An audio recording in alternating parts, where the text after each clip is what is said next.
At one point, Rob pulls me in and says, Pat, the chief of station, wants you to take this asset. Because I learned Frank, the guy who's handling the case now, is departing in 2 months. So we talked to Carrie and we talked to the other officer, and they arranged to make a turnover. And a turnover is when one case officer handles the other agent to another case officer. And turnovers are actually when you cement a relationship with an asset. Frank tells the asset, look, I'm leaving the country, but I'm going to introduce you to a very experienced female officer. So the guy isn't surprised when a woman walks in this, part of the world which he hasn't seen before in this context. This asset had been a long-term asset, and he had access to a lot of documents from his government that were of interest. And at that point, countries in that area of the world were kind of picking sides. Like, you were either, with the Kuwaitis and us, or you were with the Iraqis. It's always really good if you can get an asset who can provide you documentary information, like official documents. You can have an asset that can tell you things, and that's great too, but to have the proof of like, okay, I can see this document with an official stamp and it looks like others that we've seen, it helps to validate that this is good information. Hopefully the intelligence will help us understand what the government was thinking, and particularly at this time, were they helping Saddam Hussein? So I probably spent 2 to 3 weeks preparing for this first meeting. And as I'm doing this, I noticed something really strange about this case was where they were holding the meetings. I think they're meeting this guy in his apartment. As far as we can tell, no one sees us, and we go up this back flight of stairs.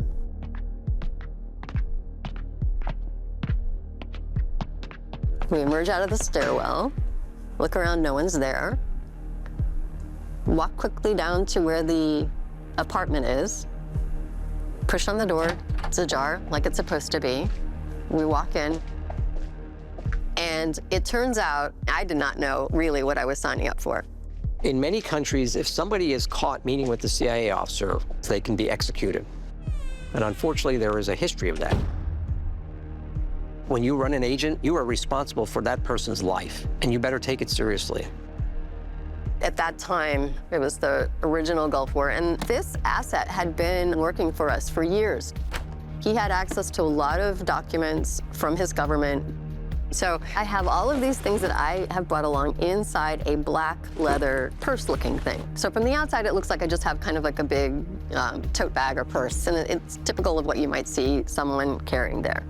One of the most important things that I needed was the guy's salary, which was cash. It was definitely solid intelligence that he had been providing, so he got paid for that. And all of a sudden, I hear like thud, and like the sound of feet, and people yelling. So I take the money, I shove it in my bag. I take the camera, I shove it in my bag. I'm trying to do all this because I'm taking the documents. Everything that is incriminating, I'm trying to get in the bag because I don't know what's going on, but it is not a good sound.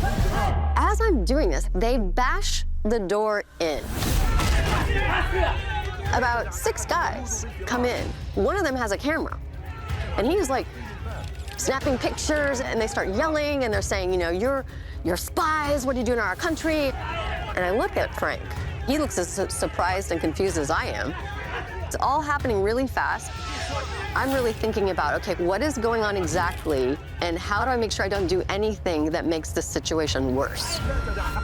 Eventually, they sort of grab a hold of us and start marching us down out of the building to the cars. Where are they taking us? I don't know the city that well yet. I go back to my training and a strategy for survival in this kind of a situation. In any stressful situation, your adrenaline's going to kick in. You have got to maintain control. There were places where I was walking around where we knew that the opposition was looking to find an American to behead him. You've got to maintain control of yourself. You can't freak out. I'm trying my best to sort of see where they're taking us because I have no idea. We go into this courtyard area. It's just kind of grassy and devoid of anyone. And we're walking across it. And in one of the most inappropriately funny moments of my career, Frank says, well, I hope they at least give us a cigarette before the firing squad comes.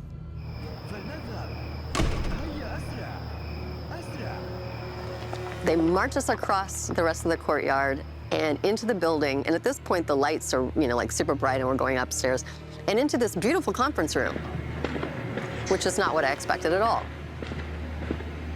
And at the head of the table is the guy in the suit who had come in and was so displeased to see me.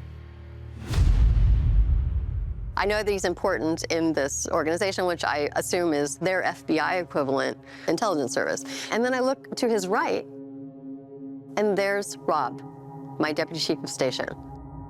Rob looks over at me and says, "Are you okay?" And I'm like, "I'm fine." And the guy at the head of the table was like, "Oh, it does speak." First, we had to have a very long and strident lecture about how terrible we were and what we were doing and how dare we, and this is their country, and how could we be like this? And, we had to hear a very long sort of lecture about everything. Carrie was almost belligerent. I was watching her face, and she's just like ready to take them on. But she never broke cover.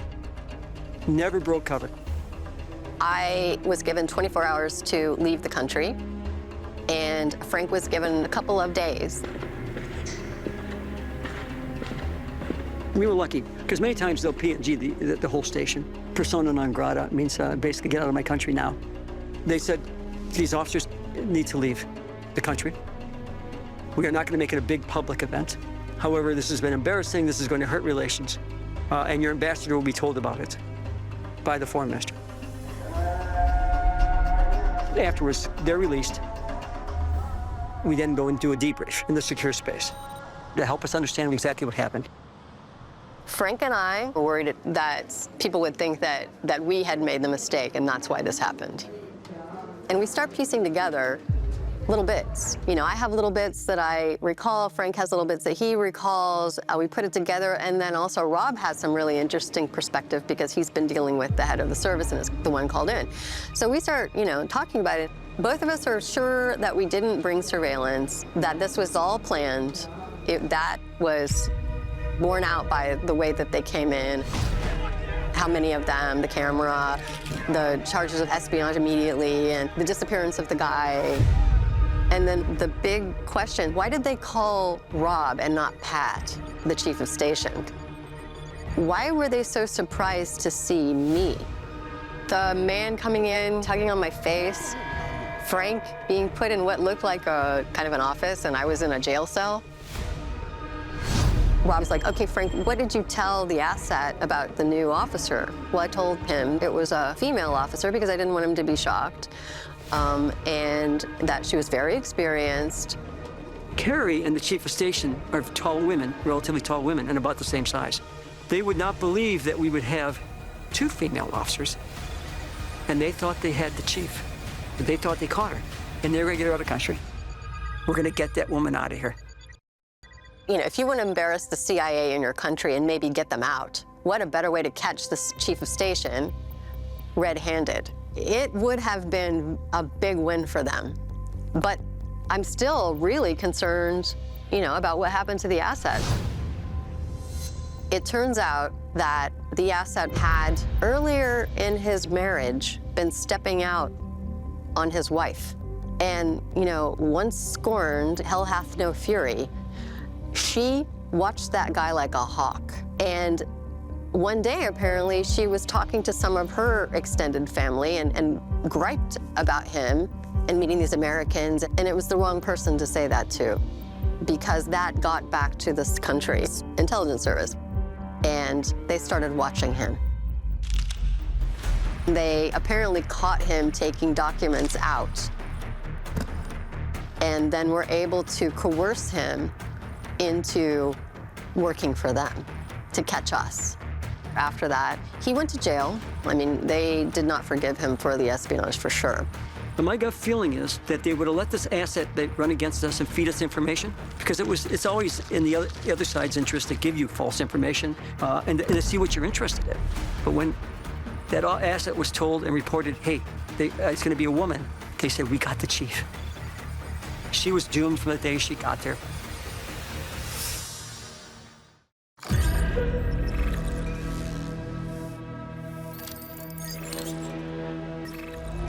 We picked the time and location, which allows us to have more control over the environment. There are going to be security gates that this person would have to go through before being exposed to us. This is a bad guy, so we're going to take all kinds of precautions. You try to make sure that car that he's in is not a car bomb. You make sure that he's not wearing a vest.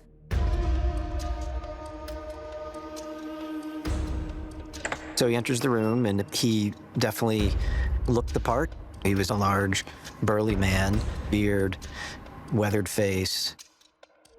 You should always be vetting.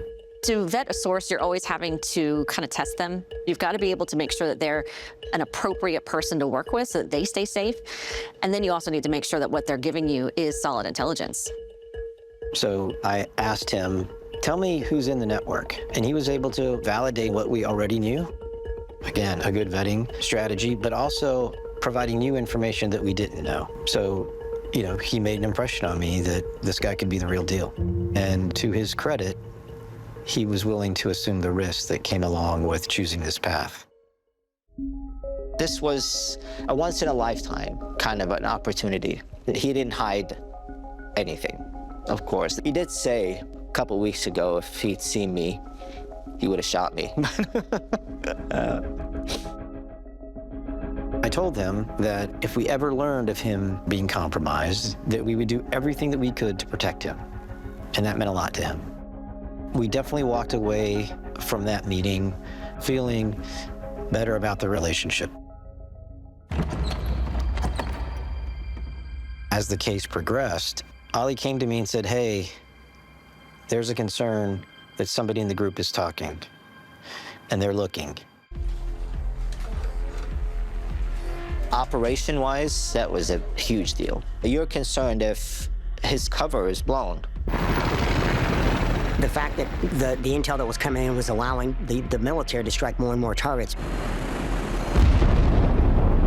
Al-Qaida realized, okay, we have a mole. Someone is obviously leaking. As time went by, it got more and more dangerous.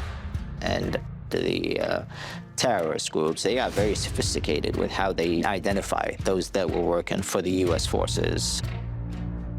From my perspective, we want to be really careful about how we're operating.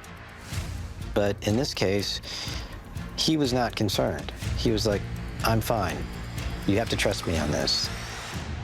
I know these people better than you. And he wasn't wrong.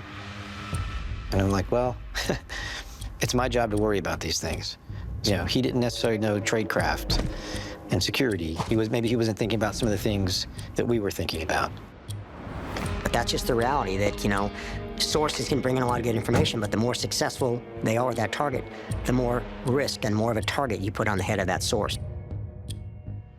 So we took measures to protect him. We were able to do some things to mitigate the threat, and he was super appreciative of that.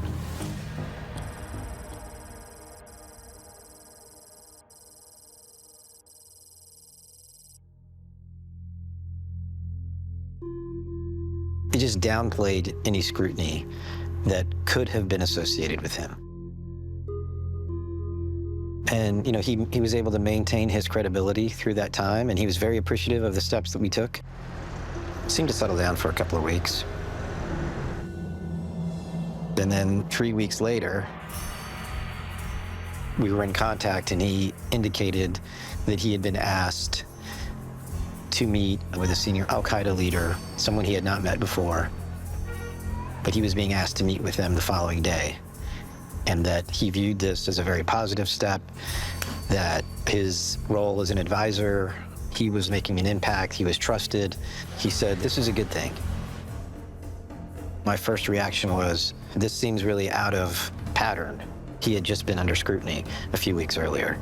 So suddenly being chosen to go meet a senior al-Qaida guy, are you sure this isn't a setup? And he's like, no. This is good for us. I'm going to have more access to more senior people.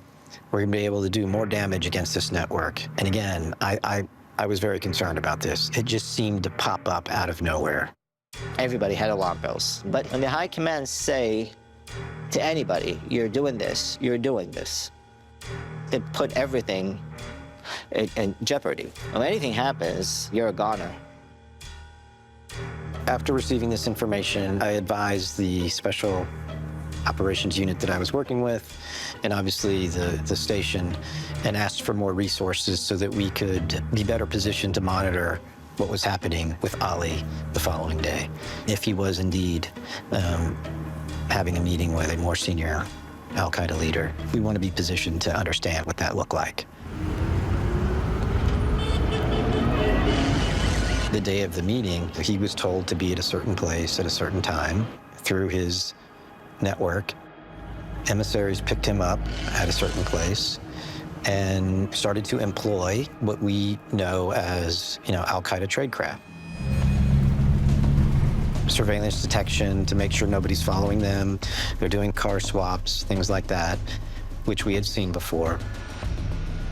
Al-Qaida does employ tradecraft, and they're very good at it. When it comes to hiding Osama bin Laden, that was pretty top-notch. The art of war, Sun Tzu said it himself, never underestimate your enemy. Learn about them, where they're coming from. Understand they're not dumb at all. They're very strategic. They're very smart. They know how to stay alive. So as the day went on, this started to look like he might actually meet someone more senior. And suddenly,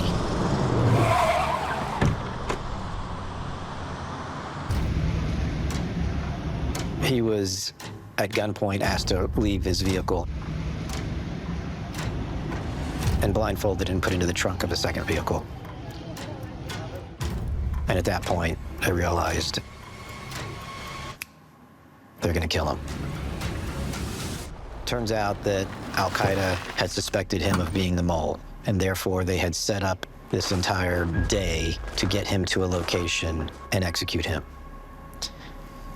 So when he arrived at the location, he said there was 2 members that he didn't know that were waiting for him, both armed with pistols, and they basically started to interrogate him and accuse him of working with the Americans.